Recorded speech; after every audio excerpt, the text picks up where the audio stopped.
Students, welcome to Sunil's tutorial. I'm Sunil Milwani and today we'll be doing this chapter called as electrochemistry. Let's see what is corrosion.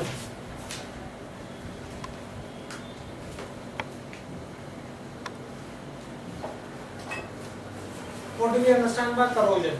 Corrosion is nothing but the deterioration of metal by redox reaction. Due to redox reaction, the metal gets deteriorated. This process is called as corrosion. So it is the deterioration of a metal due to redox reaction in which the metal is oxidized by oxygen in the presence of moisture. Corrosion is the deterioration of metals by redox reaction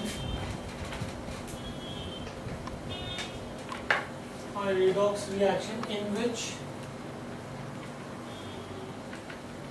metals are oxidized by oxygen in the presence of moisture.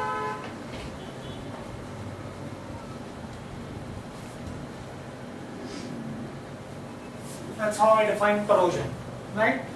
Now, corrosion is a general term applied to the process in which an uncombined metal changes over to a compound. In corrosion, what happens is, it is a general term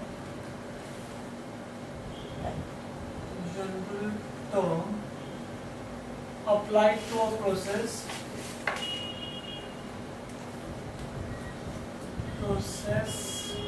in which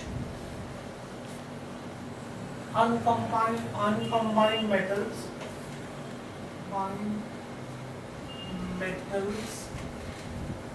change over to compounds.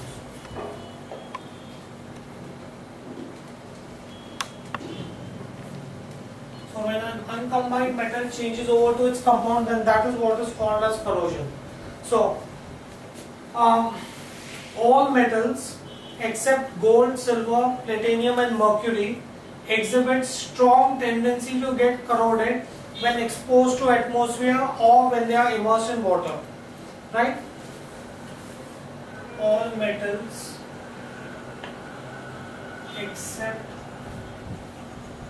gold, silver, platinum and mercury exhibit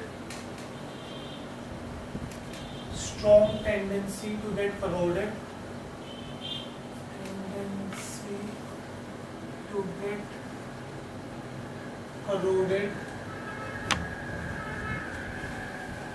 When exposed to atmosphere,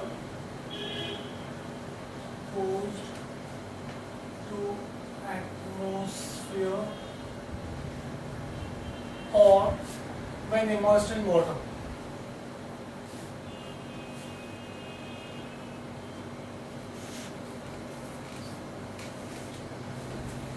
Right, so using these four metals, all the other metals have a strong tendency to get corroded. Right? Why does a metal get corroded? A metal gets corroded due to the attack of the gases present in the atmosphere, which convert the metal into its compound of oxide, sulfide, carbonate or sulfate. The metal gets converted into a compound, it gets converted into a corresponding compound of oxide, sulfide, carbonate or sulfate, which causes corrosion. Right? Corrosion, it is due to the attack of the gases. It is due to the attack of the gases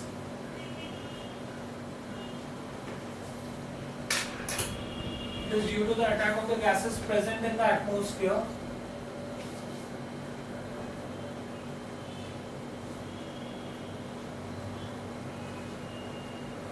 the atmosphere on the surface of the metal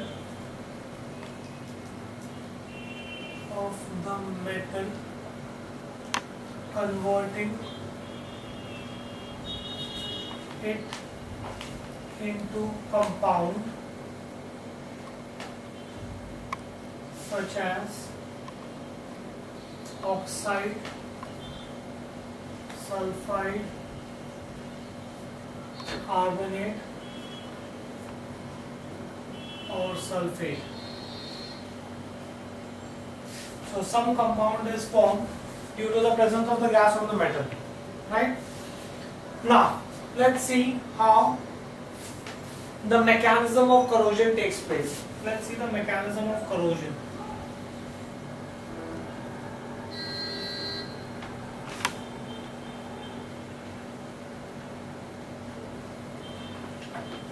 Right, let's consider a metal plate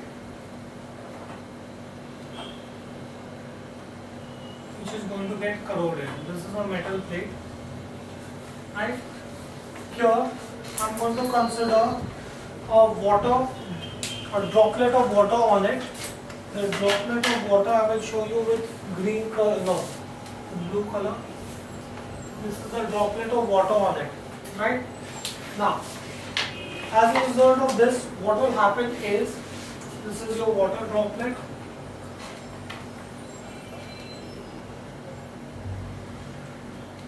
Right? This is metal, that is iron. Right?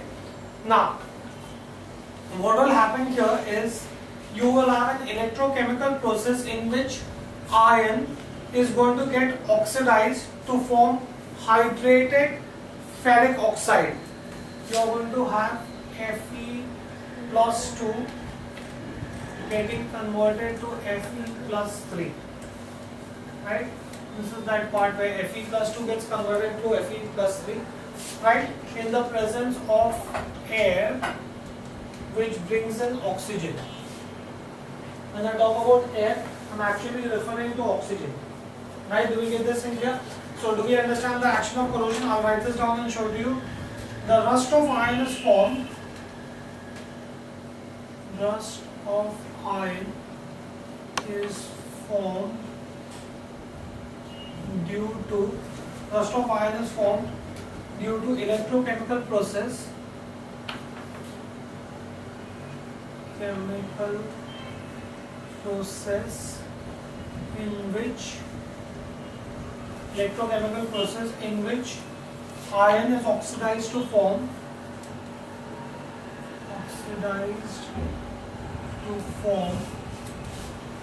hydrated ferric oxide. Hydrated ferric oxide is Fe2O3H2O. Right?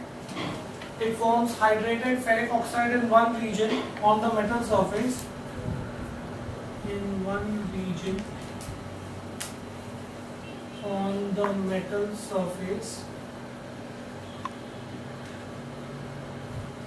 And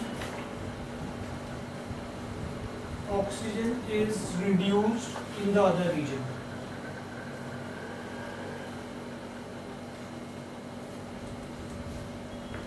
That's the reason why we call this as a redox reaction. So that's how the process of rusting takes place. An iron surface along with water droplet tends to form a small galvanic cell. Right? An iron surface along with a water droplet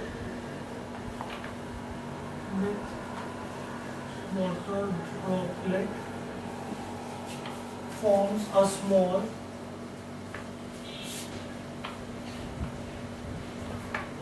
galvanic cell. Right?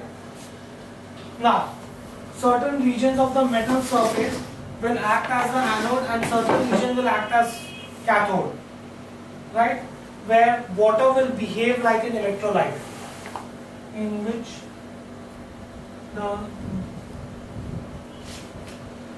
I can say that certain regions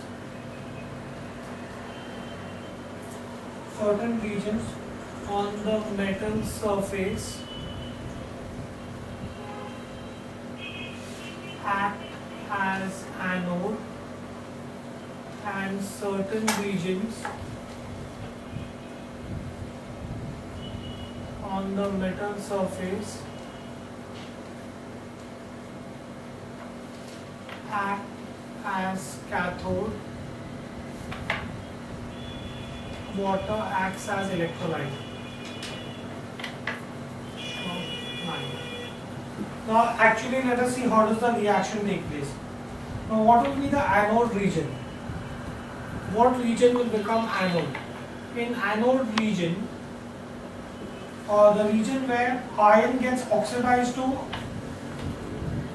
Fe gets oxidized to Fe plus 2 will be your anode region. So the region where iron gets oxidized is going to be anode region, right? Whereas oxygen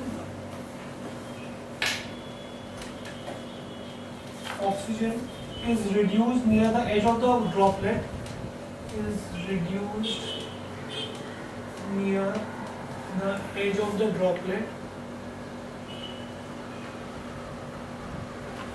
is cathode region. So where oxygen is being reduced will be cathode, where iron gets converted into ions will be your anode region. Now let's see how does the reaction take place. At anode,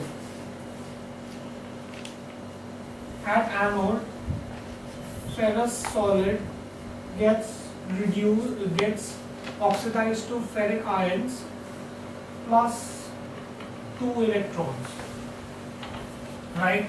This is oxidation that occurs. Iron is reacting with oxygen. Right? The standard reduction potential of this is 0.44 volts. Then at cathode, you will have oxygen gas reacting with water droplet. That means it will react with hydrogen ions, which are then in aqueous state, plus 4 electrons to give you water, liquid. This is reduction. The standard reduction potential of this is 1.23 volts. Right? Therefore, the overall cell reaction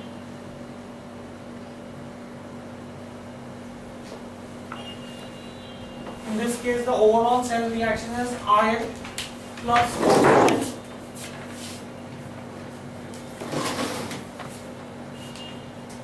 you will have 2 Fe solid plus oxygen gas plus hydrogen ions which are in aqueous state will give you ferrous ions in aqueous state plus water. The standard reduction potential of this cell is 1.67 volts. Right? So this is what causes rusting to take place. Fine, do we get this thing clear? The atmospheric carbon dioxide then combines with water. Atmospheric carbon dioxide then combines with water to form carbonic acid, which provides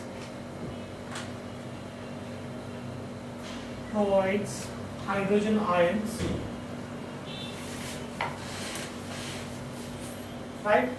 So carbon dioxide will react with water to form carbonic acid, which will provide the necessary hydrogen ions for acidic medium.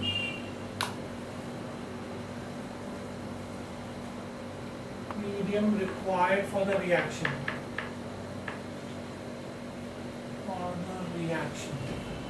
That's from where I got those hydrogen ions on the reactant side. Hydrogen ions came in from the dissociation of carbonic acid. Right? Now, Fe2 plus ions get further oxidized to Fe3 plus. Ferrous gets oxidized to ferric in the presence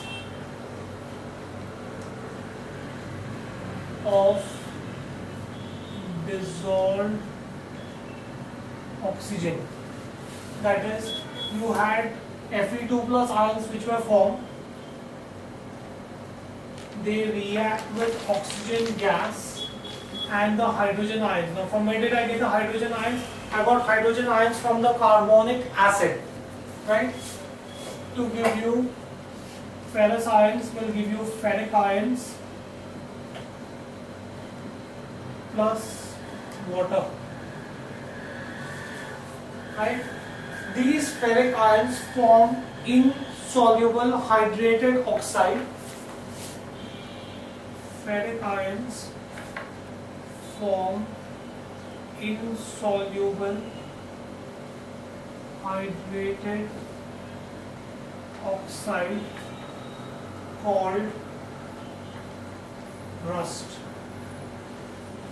So rust is nothing but insoluble hydrated oxide of iron, right, which is reddish brown in color.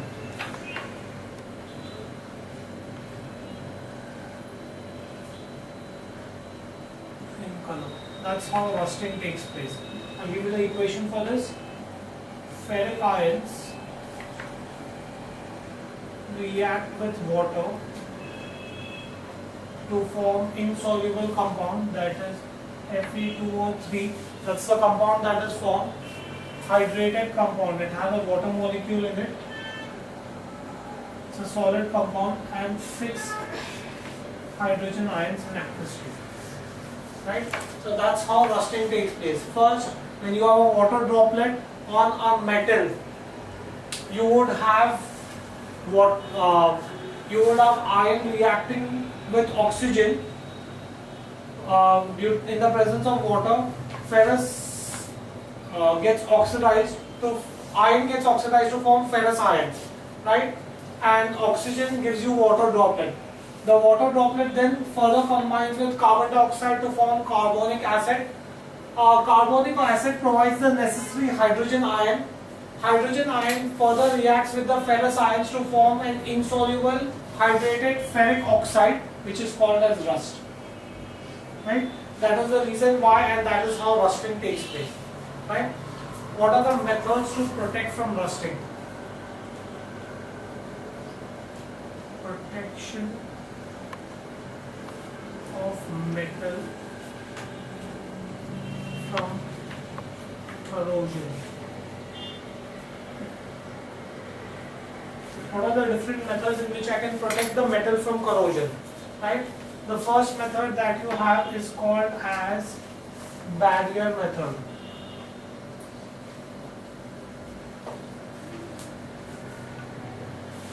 The first method to prevent corrosion is barrier method. This is one of the simplest methods used for preventing rusting. In this method, a barrier is placed in between iron and atmospheric oxygen.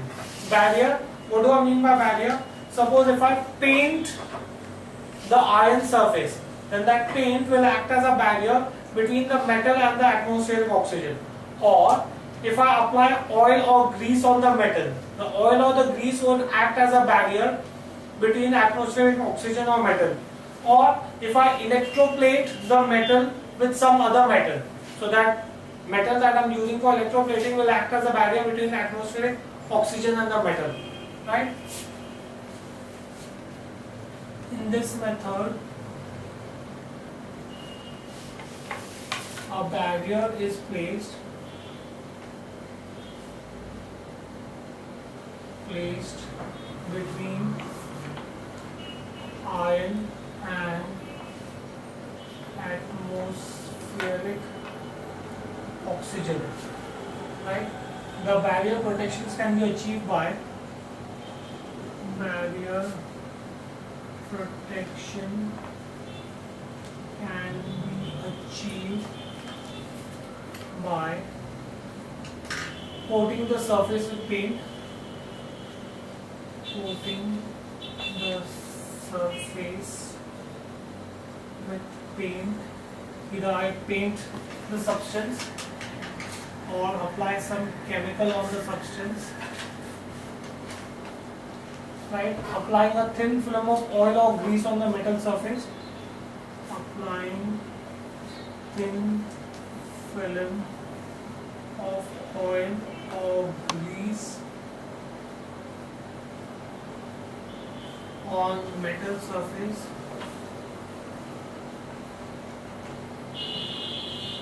then electroplating. Electroplating with metals. Right? That's the barrier method. The second method is called as sacrificial protection.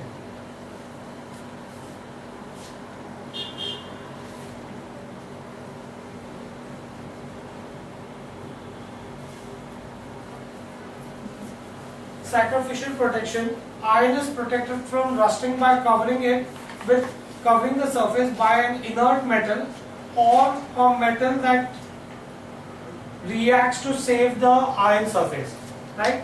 Either I cover it with an inert metal. If I cover it with inert metal, atmospheric oxygen will not react with iron. Or I cover it with another metal such that that particular metal, for example, I could use tin. If I coat iron with tin, tin will react with atmospheric oxygen, tin will get corroded, iron will be saved. What am I doing? I am sacrificing tin to save iron. That is sacrificial protection. Right?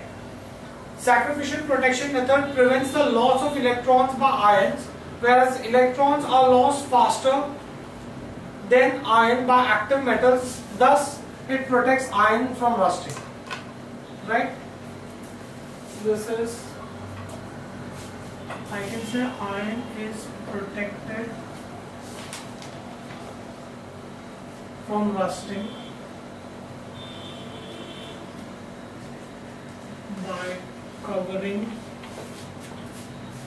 it with inert metal or metal that reacts to save the object, or metal that reacts to save the object. Right? So in this method, the sacrificial method prevents the loss of electrons from ions. Sacrificial method prevents, remember it was iron first which lost electrons, right?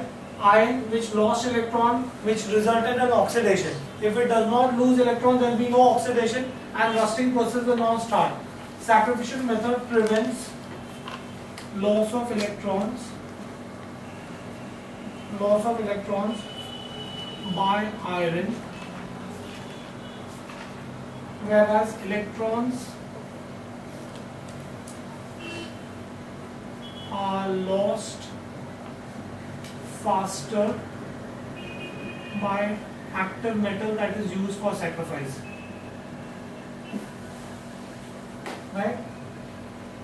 So that is the next method, sacrificial protection. Third, alloying of metal.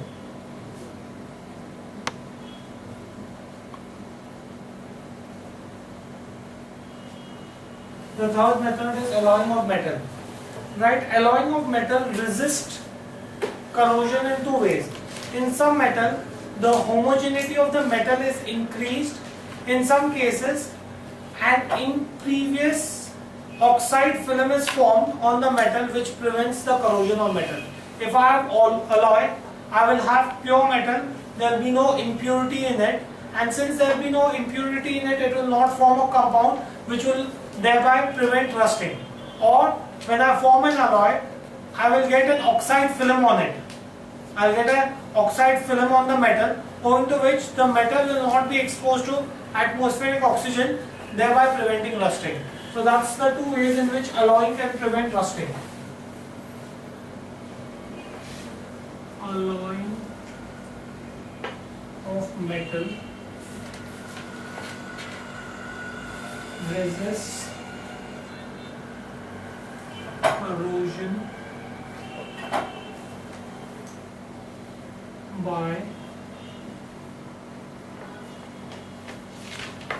in some cases, homogeneity is increased. Homogeneity is increased. There are no impurities. Since there are no impurities, no compound is formed. No compound is formed. No rusting takes place. Or in some cases,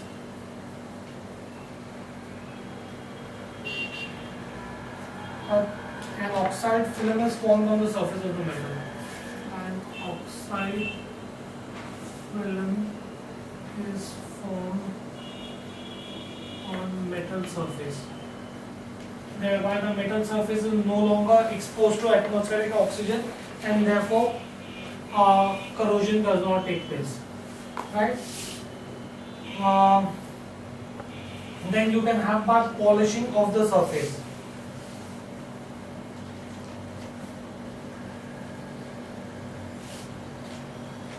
Polishing of surface also prevents the corrosion. Why polishing of surface prevents the corrosion? Because when you polish a surface, it removes all the cavities that are there on the metal surface. Tiny cavities that are there on the metal surface. Since now there are no cavities on the metal surface and the metal surface is extremely smooth, water droplet cannot stay on the metal surface. And since water droplet cannot stay on the metal surface, redox reaction does not start, and therefore rusting is prevented. Right? By polishing the surface, cavities are removed.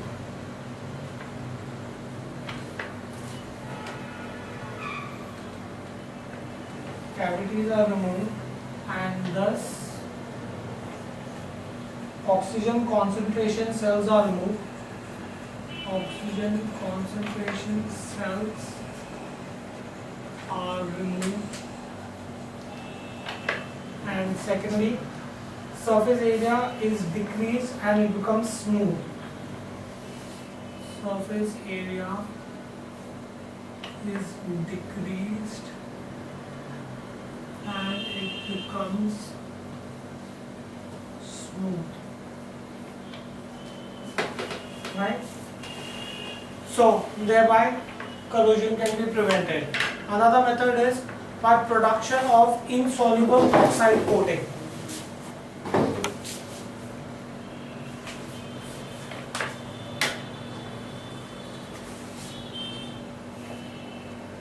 By production of insoluble oxide coating. By production of insoluble oxide coating. That's another method of preventing corrosion. Right? Some reactive metals are capable of forming insoluble oxide film on the surface. Once an oxide film is formed on the metal surface will get protected. Right? This is very similar to your barrier protection. Some active metal or some reactive metals,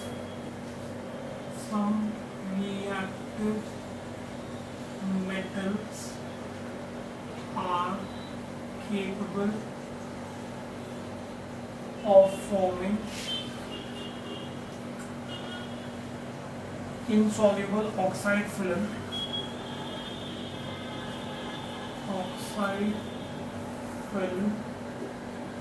on their surface.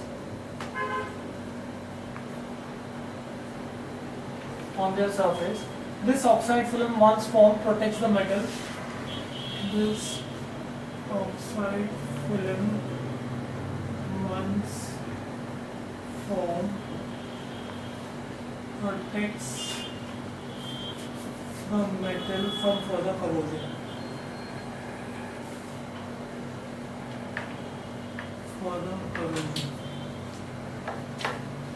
Right? And the last method is electroplating.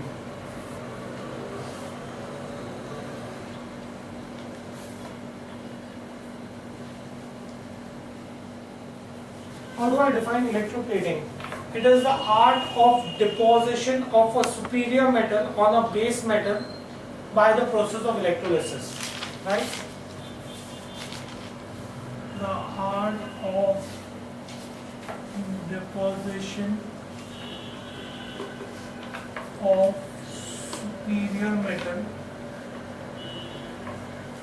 superior metal as in gold, silver, on base metal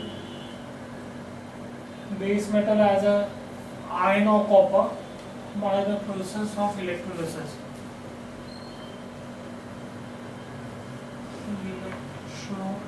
Electrolysis is called as corrosion. Right? So if you have both noble and base metals are used for electroplating of the desired metal, right? Generally this is either I will use an inert metal or I will use a sacrificial metal, right? I'll electroplate iron with a sacrificial metal. As a result, that sacrificial metal will react with oxygen, get corroded, and iron will be saved, right? So that's another method that is used, right? But this is a very continuous process. If I'm using a sacrificial metal, once the sacrificial metal is fully corroded, then I have to recoat, electroplate it. And one more I can have is called as passivation. The process in which the metal surface is made inactive is called as passivation. The process in which the metal surface is made inactive is called passivation.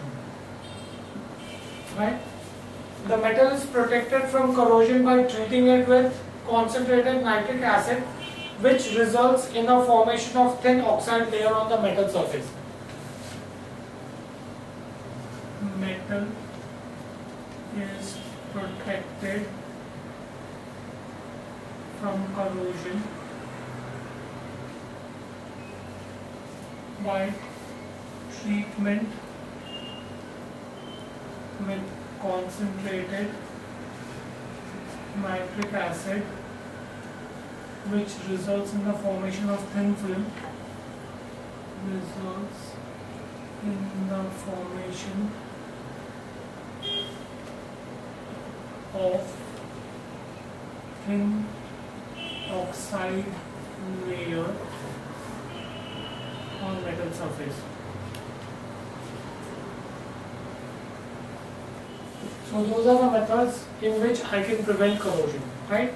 Okay, we'll stop this here for the day. Thank you very much.